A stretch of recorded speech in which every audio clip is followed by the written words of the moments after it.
جیسے جیسے دن گزر رہے ہیں نور مقدم کیس کے حوالے سے چونکا دینے والے حقائق سامنے آ رہے ہیں.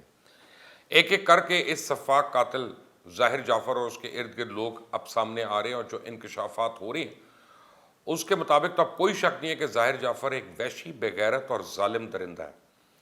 اور اب یہ معلوم ہوا ہے کہ ظاہر جعفر کے قریبی دوست اس مزاج سے بڑی اچھی طرح واقف تھے، اور یہ بھی بتایا جا رہا ہے کہ ظاہر جعفر نے اپنے بھائی حمزہ پر بھی ایک بار گولف اسٹک سے حملہ کر چکا ہے، اور پھر یہ شخص کہا جا رہا ہے کہ اپنی ماں پہ بھی تشدد کر چکا ہے. لیکن میں آپ کو بتاؤں کہ یہ باتیں اس کے گھر والے بھی مشہور کر سکتے ہیں کہ کل کو جب ہم یہ باتیں میڈیا پہ کر رہے ہوں اور آپ لوگ ساری یہ بات کر رہے ہوں تو وہ عدالت میں جا کے پروف کریں کہ دیکھو یہ تو جو ہے نا ہے ہی ذہنی مریض ہے، اور یہ ساری باتیں نا یہ گھر کی باتیں اب نکل رہی ہیں. گھر کی بات ہے، یہ کیا مسئلہ ہے بھائی؟ اب آپ کو بتاتا ہوں، اس میں ایک بہت بڑا ڈرامہ ہے جو ابھی تک کسی کو بھی نہیں پتا، کسی کو بھی نہیں پتا، یہ میں آپ کو بتاؤں گا. لیکن برطانیہ میں ایک لڑکی کو ریپ کر چکا ہے، اس کے بعد اس کو برطانیہ سے ڈیپورٹ کر دیا گیا تھا.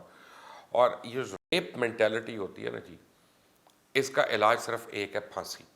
اس کا کوئی اور علاج نہیں ہے، اور جب تک یہ سمجھ نہیں آئے گی ارباب اختیار کو اور قانون نافذ کرنے والوں کو، تب تک یہ ہوتا رہے گا. اب یہ بھی بتایا جا رہا ہے کہ شراب نوشی کی لت میں مبتلا ہے، اور یہ شخص اتنی شراب نوشی کرتا تھا کہ ہوش کھو بیٹھتا تھا. کوئی بڑی بات نہیں ہے. میرے ارد گرد بڑے لوگ ہیں جو اتنی زیادہ شراب نوشی کرتے ہیں کہ ان کو پتہ نہیں چلتا، ان کو پکڑ کے گاڑیوں میں بٹھاتے ہیں لوگ اور ڈرائیور ان کو گھر لے جاتے ہیں. These things should not be brought as an excuse, کیونکہ ایک دفعہ نہیں اس نے مارا اس نے کئی دن اس کو اپنے گھر کے اندر قید رکھا. یہ آپ کو بتا رہا ہوں، یہ ساری وہ باتیں آ رہی ہیں کہ جو بتایا جا رہا ہے کہ کل کو عدالت میں جا کے بتایا جائے گا کہ یہ شخص اپنے ہوش میں نہیں تھا، حواس میں نہیں تھا، یہ تو پاگل ہے، اس کی تو ہسٹری ہے، ہر آدمی وہ مان لے گا، اب اس کو بیل کر دو، اب اس کو جانے دو، علاج کرانے دو. بہرحال اس شخص کی شخصیت ایسی تھی کہ یہ بہت ہی غلیظ لوگوں میں رہا کرتا تھا. اس کے دوست بھی اسی طرح کے ہیں، اور میرا خیال ہے کہ اب تک اس کے ہر دوست کو، خاص طور پہ جس کے فون فرینڈز ہیں، جن کے واٹس ایپ میسیجز کو مل جائیں، پتہ چل جائے جس نے ان دنوں میں جس کو اس نے فون کر کے پوچھا کہ جی میں باڈی کا کیا کروں، ان سب کو بھی اندر کرنا چاہیے. اور یہ بھی معلوم ہوا کہ نور مقدم کی کوئی اور دوستوں کو بھی، میں ان کا نام نہیں لوں گا، بچوں کے پردہ داری ہے، ان کو بھی یہ سفاک جو ہے گندے اور غلیظ میسج کرتا رہتا تھا. بہرحال یہ وہ تفصیلات ہیں جو مختلف لوگ اپنے وی لاگز اور صحافی ٹویٹس میں بتا رہے ہیں، لیکن مجھے کسی کی نیت پہ شک نہیں ہے. میرا ماننا یہ ہے کہ یہ سب باتیں ہوئے ہیں جن سے یہ ثابت کیا جا سکے کہ یہ پاگل ہے. میں تو ان تمام صحافیوں کو یہ کہوں گا کہ جانے انجانے میں وہ کوئی غلطی کر رہے ہیں. ان کو سمجھنا چاہیے کہ ظاہر جعفر کے دوست اور ماں باپ جو بڑے صاف ستھرے اور معصوم بن رہے ہیں نا، یہ جان بوجھ کر ایسی چیزیں سامنے لا رہے ہیں کہ ظاہر جعفر کو جب عدالت میں کیس چلے تو ریلیف ملے، حالانکہ یہ ایک اوپن اینڈ شٹ کیس ہے. معصوم بچی ہے، اس کو اغوا کیا، اس پہ تشدد کیا، درندگی کی، بے دردی سے قتل کیا، درندوں والا اس کے بعد سلوک کیا، اور موقع واردات سے مجرم قاتل پکڑا گیا، آلہ قتل بھی برآمد ہو جاتا ہے. پھر میری سمجھ سے باہر ہے کہ پولیس کس چیز کا ویٹ کر رہی ہے. اور یہی بات نور مقدم کے دوست اور باقی لوگوں کے ذہن میں بھی ہے کہ اگرچہ پولیس نے ملزمان کو گرفتار تو کر لیا ہے، لیکن اس کو سزا دینے میں تاخیر کر رہی ہے. یہ روز روز کے نئے ریمانڈ سے کیا ہوگا؟ جب تمام شواہد موجود ہے تو اس کے خلاف مقدمہ چلائے تاکہ جلد از جلد سزا ہو.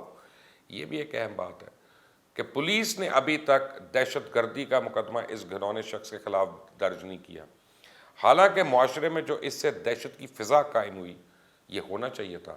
کیا یہ کسی کے پیسے کی چمک ہے یا کسی کی پاور کی دھمک ہے کہ پولیس کترا رہی ہے اس کے اوپر ATC کا مقدمہ کرتے ہوئے؟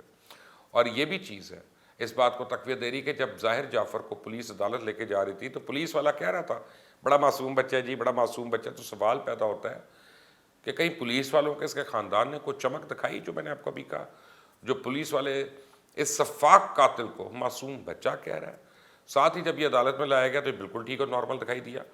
کیا پولیس کسی قاتل کے ساتھ ایسا رویہ رکھتی ہے؟ آپ مجھ سے بہتر جانتے ہیں، یہاں تو چھوٹے چھوٹے کیسوں میں پولیس ملزم کی کھال اتار کے ادھیڑ دیتی ہے. اس کیس میں کیوں اتنا رحم اور 6 الفاظ کا چناؤ پولیس کو یاد آ رہا ہے؟ اس حوالے سے SP انویسٹیگیشن عطاء الرحمان بتا سکتے ہیں. ویسے وہ میڈیا میں گنے چنے لوگوں کو آگے آنا چاہ رہے ہیں، ہر ایک کے آگے آ نہیں رہے اور ہر سوال کا جواب نہیں دے رہے، وہی بتا رہے ہیں جو نیریٹو بلڈنگ ہے.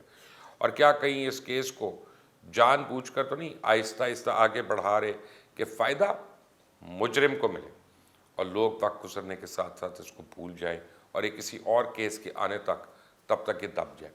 اب اسلام آباد پولیس کا کہنا ہے کہ اس نے ظاہر جعفر کی سوشل میڈیا پہ وائرل ہونے والی ویڈیو کی تفتیش شروع کر دی ہے۔ ویڈیو میں شادی کی ایک تقریب میں ملزم باری باری لڑکیوں کے ساتھ ڈانس کرتے ہوئے نظر آ رہا ہے، اور پولیس اس ویڈیو کے ذریعے ملزم کے دوستوں کے اس گروپ سے رابطہ کرنے کی کوشش کرے گی جس سے ملزم 27 سالہ نور مقدم کا شفقانہ انداز میں سر تن سے جدا کرنے کا پس منظر سامنے آ سکے۔ حالانکہ سب جانتے ہیں پولیس تو گونگوں سے بھی چیز نکلوا لیتی ہے، مجرم ان کے ہاتھ میں ہے، اس سے انویسٹیگیشن نہیں کی جا رہی، چیزوں کو گھمایا جا رہا ہے، گول گول گھمایا جا رہا ہے۔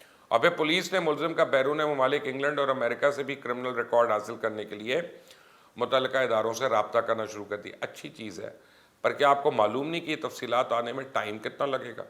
حالانکہ نور مقدم کے وکیل آن ریکارڈ کہہ چکے کہ نور کے خاندان پہ پریشر ڈالا جا رہا ہے کہ معاملات کو کورٹ سے باہر سیٹل کرایا جائے، یعنی دیت اور قصاص کے تحت تو ہماری پولیس کو ذرا اپنے ہاتھ پاؤں تیزی سے چلانے چاہیے نا، اور اس شفاق قاتل ظاہر جعفر کو اس کے منطقی انجام تک پہنچانا چاہیے، اور اس قاتل سے بالکل وہی سلوک ہونا چاہیے جس کا یہ حقدار ہے، اور یہ نہیں کہ یہ امیر ہے، انگریزی بولتا ہے تو ہم اس کو معصوم بچہ کہیں۔ یہ شفاق قاتل ہے جس نے ساری واردات بڑی پلاننگ کے ساتھ کی، کیونکہ 19 جولائی کو اس کا ٹکٹ تھا امریکہ جانے کا، اور یہ ایئرپورٹ گیا، وہاں سے واپس آیا اور اگلے دن نور کا قتل کیا۔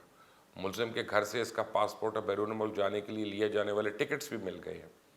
دوسری جانب ملزم ظاہر جعفر کے والد نے گرفتاری کے بعد کہا کہ جی وہ نور کے والد کو ذاتی طور پہ جانتے ہیں، ان سے درخواست کریں گے کہ یہ بہت ہی گھناؤنا جرم ہے اور میں چاہتا ہوں کہ انصاف ہو۔ ارے بڑی اچھی بات ہے، مگر یہ بات اب کیوں یاد آ رہی ہے آپ کو؟ دراصل ابا جی اب پکڑے گئے تو بول رہے ہیں، ہمیں پتہ نہیں تھا نا ماں باپ کو ان کا بیٹا کس قسم کا، کس کماش کا، کس کردار کا حامل ہے۔ حالانکہ اس واقعے کے دوران بھی گھر کے ملازم بار بار کال کر کے بتا رہے تھے کہ ان کا بیٹا کر کیا رہا ہے۔ کاش ان معصوم والدین کو اس وقت خیال آیا ہوتا اور یہ اپنے ملازمین کو حکم دیتے کہ بیٹے کو پکڑ کے زبردستی کسی کمرے میں بند کر دو، قابو کر لیتے، لڑکی کو کسی طرح گھر سے باہر بھگا دیتے۔ وہ چھت سے گری نیچے زمین پہ، یعنی پہلی منزل سے، تو وہاں سے بھی اس کو گھسیٹ گھسیٹ کے بالوں سے ہی اندر لا رہے تھے۔ ظاہر جعفر اس وقت گھر میں اکیلا تھا، ملازم 4 تھے۔ ظاہر ہے کوئی عثمان مرزا جیسا موٹا تازہ بھی نہیں تھا، 4 ملازم تو بآسانی اس کو قابو کر سکتے تھے نا، بچی کو بھگا سکتے تھے۔ دوسرا میرا پوائنٹ یہ ہے کہ ظاہر جعفر کی ماں کو جب پتہ چل گیا تو اس نے پولیس کو بلانے کی بجائے کسی اور کو کیوں بلوایا؟ اگر ظاہر جعفر کی ماں نے ہی بر وقت پولیس کو اطلاع دی ہوتی تو شاید اس معصوم بچی کی جان بچ سکتی تھی، کیونکہ اگر ظاہر جعفر کی نشوں کی لت اور باقی تمام ہسٹری کو 1 منٹ کے لیے صحیح مان لیا جائے تو پھر ذہن میں یہ چیز آتی ہے کہ ماں باپ کو بالکل معلوم تھا ان کا بیٹا کس حد تک گر سکتا ہے اور کیا کر سکتا ہے۔ اس لیے میری نظر میں ظاہر جعفر کے ماں باپ بھی کم مجرم نہیں جو انہوں نے انتظار کیا ایک معصوم پھول کو کچل دیا جائے، اور اس کے دوست جو ان گنونے جرائم میں شریک رہے ہیں، اس کے مختلف جرائم میں، وہ بھی کسی کا اپنا رحم کے مستحق نہیں ہے۔ ان کے ساتھ بھی یہی ہونا چاہیے جو اس مجرم کے ساتھ ہونا چاہیے، کیونکہ نور 2 دن سے ظاہر جعفر کی ہپ سے بے جا میں تھی، اس نے بھاگنے کی بھی کوشش کی۔ یہ بات بھی ملازموں نے ماں باپ کو بتائی، پر ان ماں باپ کے دل میں رحم نہیں آیا کہ ان کا بیٹا کسی کی بیٹی کے ساتھ کیا ظلم و زیادتی کر رہا ہے۔ یہاں تک آپ دیکھیں کہ جب نور مقدم اور ظاہر جعفر کے مشترکہ دوست نور کو بچانے کے لیے ظاہر جعفر کے گھر پہنچے تو نوکروں نے ان کو گھر میں نہیں انٹر ہونے دیا۔ اس کیس میں اگر ملازمین ہی پولیس کو بر وقت اطلاع دے دیتے تو ایک قتل روکا جا سکتا تھا، اور یہ سب اب بڑے معصوم بن رہے ہیں، چاہے ظاہر جعفر کے ماں باپ ہوں، ملازمین ہوں، یا اس کے اپنے ذاتی دوست۔ پر سچ یہ ہے کہ ان میں سے کسی نے پولیس کو نہیں بتایا کہ اندر کیا ہو رہا ہے۔ دیکھا جائے تو ہمسایوں نے پولیس کو اطلاع دی، پھر پولیس پہنچی، یعنی نہ ملازمین، نہ ظاہر جعفر کے ماں باپ، نہ اس کے دوست۔ حالانکہ ماں باپ اور ملازمین کو پل پل کی خبر تھی کہ اندر کیا گھنونا کھیل ہو رہا ہے۔ ظاہر جعفر کے ماں باپ، ملازمین، دوست اب سب اپنے آپ کو بڑا پاک صاف اور معصوم ثابت کر رہے ہیں۔ میری نظر میں یہ سب اس گھنونے واردات کا حصہ ہے، کیونکہ یہ چپ رہے، دیکھتے رہے، سنتے رہے، قتل ہونے دیا، ظلم ہونے دیا۔ پولیس کے اوپر بھی اب جو ہے کوئی نہ کوئی تفتیش ہونی چاہیے کہ کیوں یہ دہشت گردی کا پرچہ ابھی تک اس کے اوپر نہیں کاٹ رہے۔ اگر یہ دہشت گردی کا واقعہ نہیں ہے تو اور دہشت گردی کیا ہوتی ہے؟ مجھے آپ اپنی رائے ضرور دیجیے گا، اس چینل کو سبسکرائب کریں، بیل آئیکن کو پریس کریے گا۔ اللہ حافظ۔